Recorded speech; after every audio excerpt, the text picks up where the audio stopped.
friends, it's Kerrie from Conversations at Kerrie's Korner. How are you on this Friday? Little past the middle of September as we head into fall next week. This is going to be a heavy podcast today because I've really been thinking about this an awful lot in the last week with the events that have transpired here in the United States with Charlie Kirk's assassination. And I think it's a conversation that we as a nation and as a civilization talk about a lot, and there's a lot of people on both sides. I've been asked this question a lot this week with and through my community members. How do I feel about this particular subject? And that's capital punishment, the death penalty. But before we get there, let's just talk a little bit about what my podcast is all about, because I've been asked that question too this week. I started this podcast about just over a year ago, and I started it because the attempted assassination last year of Donald Trump really disturbed me, because there's an innocent man that died in that. He was attending what should have been a place that he was safe and didn't lose his life. And the division in our country at that moment for me really rang home. And I thought, how did this happen in this country? I came to the United States from Australia. I was born in Australia. My whole family, we came here legally.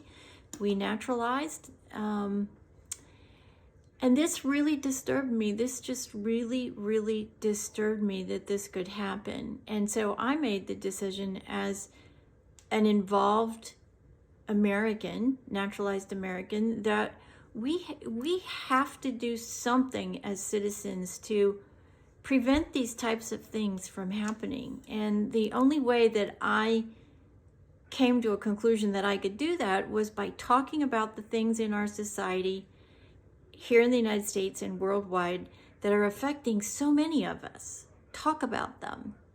And then hopefully my community will take the video and share it out to their community. And then there'll be this conversation that can start about these particular subjects. And you never know. Somebody might hear it, see it, and think, you know what? I didn't think that way. Now I do think that way. Maybe I need to get involved. And so that's kind of how my podcast came to my mind. What I wanted it to do. And what I wanted it to do was try to get this gap, this massive gap that we have, this division that we have in the United States right now, and actively talk about things that we can change. We can change them if we want. If we really want a concerted effort to get our country back to where we were in the 70s and the 80s and way before then, where we would talk to each other and figure out what we had to do to fix our problems without murder, without cold-blooded murder, because somebody disagreed with somebody else. They picked up a gun and they tried to assassinate the president of the United States and candidate. And in doing so, they killed an innocent man and they injured other innocent bystanders. Then it happened again. And then, as we've seen tragically this week, not even a political appointed person, but a evangelist, really, involved in the political scene, but truly an evangelist, was shot down, murdered, executed in cold blood because of his beliefs. And I could not believe, again, I was looking at the same thing. And this time, though, they succeeded. They executed Charlie Kirk. So that's a little bit about my podcast and why I do this, because we got to do something or we're going to be at civil war. I don't want my children and my grandchildren to go through a civil war. I don't want to go through a civil war, do you?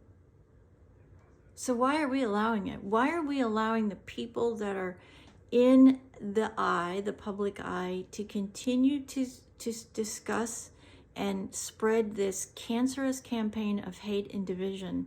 Because they're not suffering, any of them. What are they suffering? Some of them now are being held accountable because we, the people of the United States of America, we're tired of it. We're tired of our beliefs being marginalized as conservatives. And that is what is happening.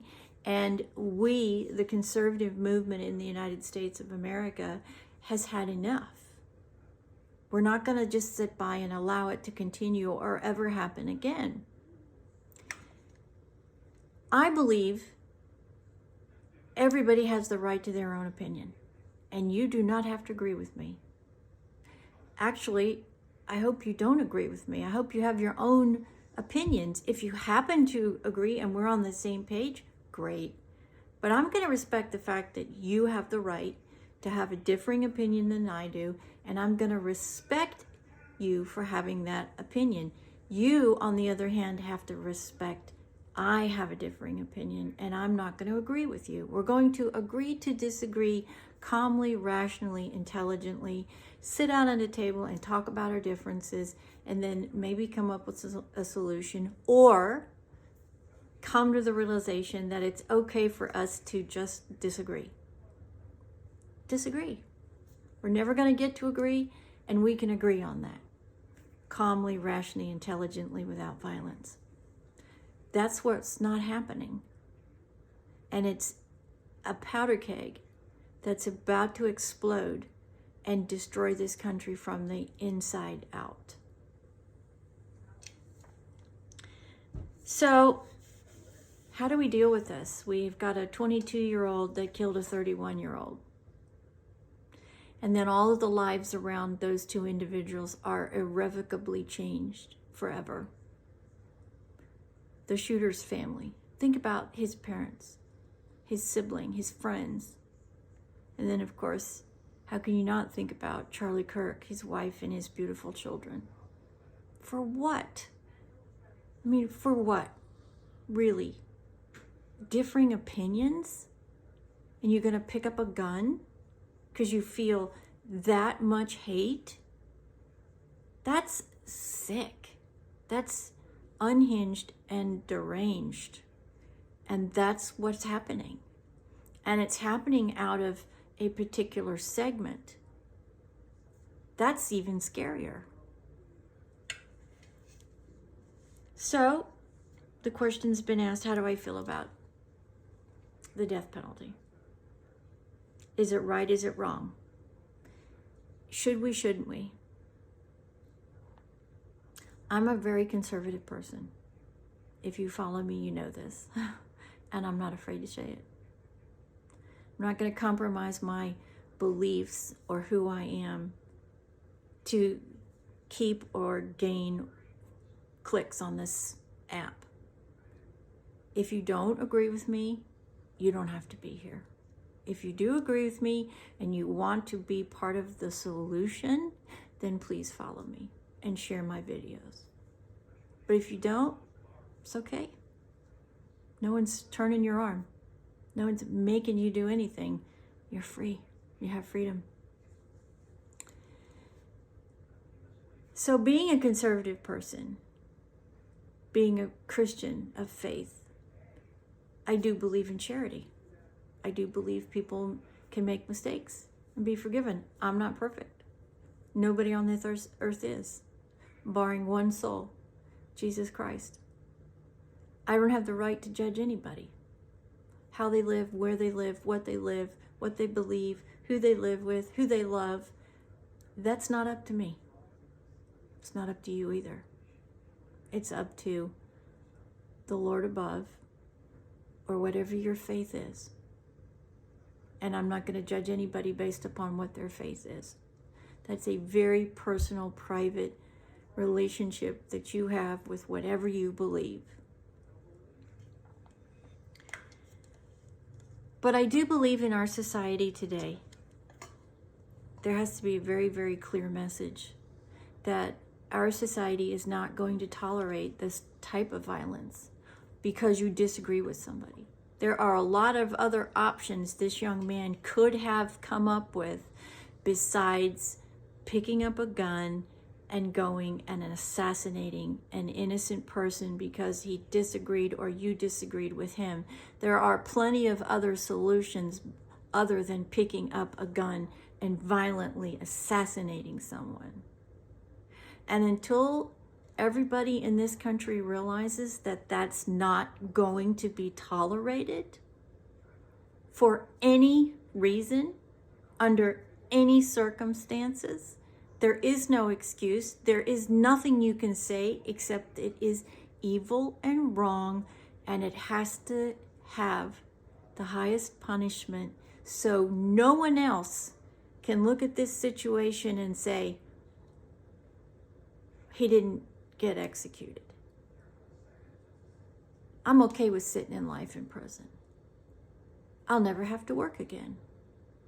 I'll have three meals. I can go to college. I can learn things. I can still have a life. I'm not willing to accept that. I don't want my tax dollars supporting that kind of evil. And I know that's not charity. And that may be a sin. And I alone will have to atone for that sin. But I do not believe this young man gets life in prison. I believe he has to face exactly what he did to someone else, and that is the death penalty. I do believe it. I believe it's warranted. I believe it's incredibly sad that a 22-year-old is going to be executed because he couldn't figure out another option. I have a 38-year-old and a 32-year-old son, and the thought of that as a mother is horrible. Another life destroyed because of this man's decision, his mother. Did he think about that when he was there thinking about this? Did he think about his father, his sibling, his friends, the partner that he has been that we've heard that he loved and cherished so much? Well, not so much, did he? Because now he is paying a price for this decision as well. I actually think in this situation, because this is so barbaric and so reprehensible and so violent, Charlie Kirk had no possible way to defend himself. I think in Utah, I really do think he should face the firing squad. I'm going to get a lot of heat for that, I know, but the punishment unfortunately fits the crime. He should not have the luxury of all of those things in his life. He should not have what his victim doesn't have. And his family, unfortunately, will have to suffer like Charlie Kirk's family has to suffer because he's not here anymore. No, can't go visit. He's not here anymore. He's been executed. He's received the ultimate punishment because he took a human being's life. And that's a really sad thing to think. I'm not going to disagree with you. But in this society, at this moment in our history, at this turning point of our history, if we don't demand as a society that this is unacceptable and you will face the ultimate punishment for anyone out there thinking about this ever again, we the people are telling you we will not allow it, and you will face the ultimate punishment of death if you take the life of another human being. It's justice, and it's reinforcing that decisions have accountability and consequences. And if you're not ready for that consequence, if you're going to actively make a decision to take someone's life, then you better be prepared for the fact that we as the society are going to take the step and make the decision that now you do not have that right. You will face the death penalty. It's unfortunate. It's extremely sad. But it does fit the crime, unfortunately. And I have terrible sadness for his family and all of those involved on his side, because can you imagine being in their shoes? Can you imagine the backlash, the name calling, the hate that they're going to get? And then you look at that and you think, well, look at what those poor children have to face for the rest of their life. Their father's gone forever. His wife, she may find happiness again. She's already indicated she's going to continue his words. But his children? His children are owed a debt from the society that we did not protect his father enough. We allowed this to happen. And I think we all have that atonement to those two children. This shouldn't have happened. Previous administrations are complicit in this murder. And I am directly talking to Obama and Biden. See, you weaponized this government against civilians. You have created an environment where political violence is this standard for the day. And yet you have never, ever, ever admitted that the political violence that you have targeted against other people, including other political opponents, you have never apologized for that. You've never taken any accountability for that. Every time there's a comment, it is always the other party's fault, the party in which you inflicted your weaponized political weapons against. You've never had any accountability, and you continue to do it every single day. Will it happen again?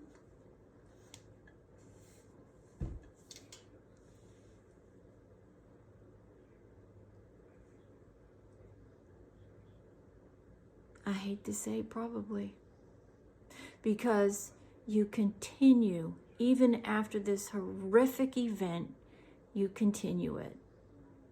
You blame everybody else for what you've done. There's been no accountability, not one person who has spoken or done deeds of this cancerous campaign of hate. Not one of you have stepped up and said, oh, I made a mistake. Not one. Instead, you always say, oh, it's that person's fault. It's that movement's fault. It's that group of people's fault. But we're innocent. We haven't had anything to do with it. You have incited a segment of your own population to seek violence. And that is the transgender segment. You're encouraging them to seek violence. You're encouraging them to pick up a weapon. And that's exactly what they have done. Numerous times.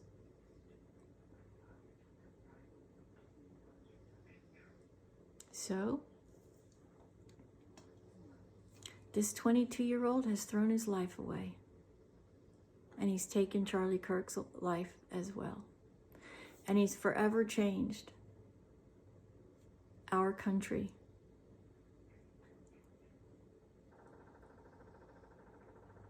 And I wish I had a feeling that this would never happen again.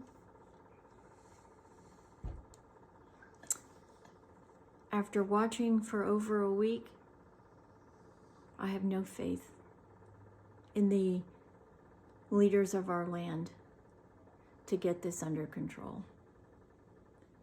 The only one that truly has the power is the Lord above. And as Christians, we all need to be mobilizing together to save each other and our nation. We're at that moment. I don't question it for a second. Are these the end times? I don't know.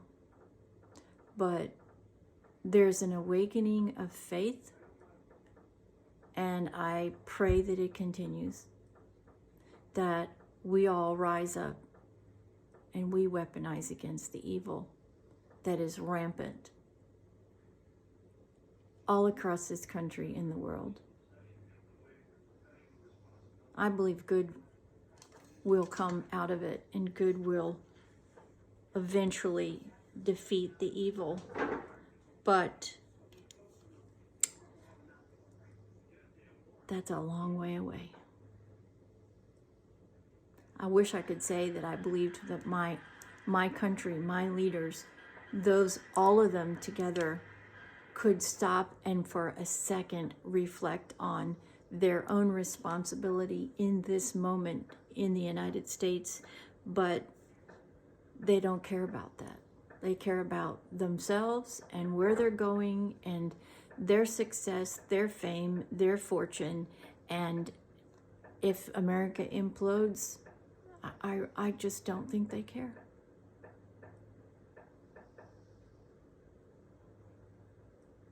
Sometimes we have to draw the line in the sand and say, you do this, this is the punishment.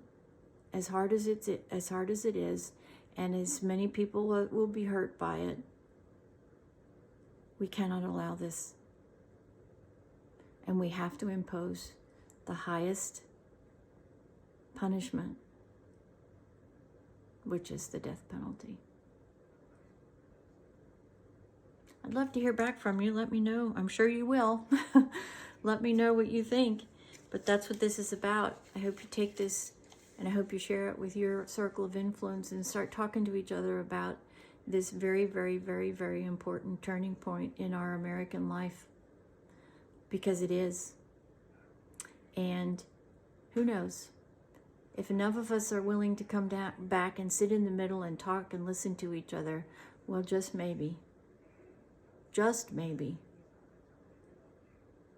we can bring our country back together. And I believe all of the generations behind us deserve it, don't you? I do. It's a pivotal moment in our society. Good has to win over evil. Truth has to win over lies. Peace has to win over violence. And right always should win over wrong. And this has been wrong for a long time. This is the culmination of a decades-long cancerous campaign of hate and division. And there are so many at fault. I hope they look in the mirror and realize they're a part of the problem. Not the solution, but the problem. Will that happen? Doubtful. Just look at what we've seen in the last week. No accountability. No responsibility. Oh, it's their fault. Oh, no, it's your fault. Oh, no, it's his fault. Conversations at Kerrie's Corner. Thanks for joining me today. I do hope you have a wonderful, restful weekend, if it is your weekend. And I do hope that I hear back from you. I do want your opinion. And if you have subjects that you are interested in, I'd like to know what that is too. And let's build this coalition of faith and righteousness together. We need it. We can do it if we work together through faith. God bless you, and God bless our amazing United States.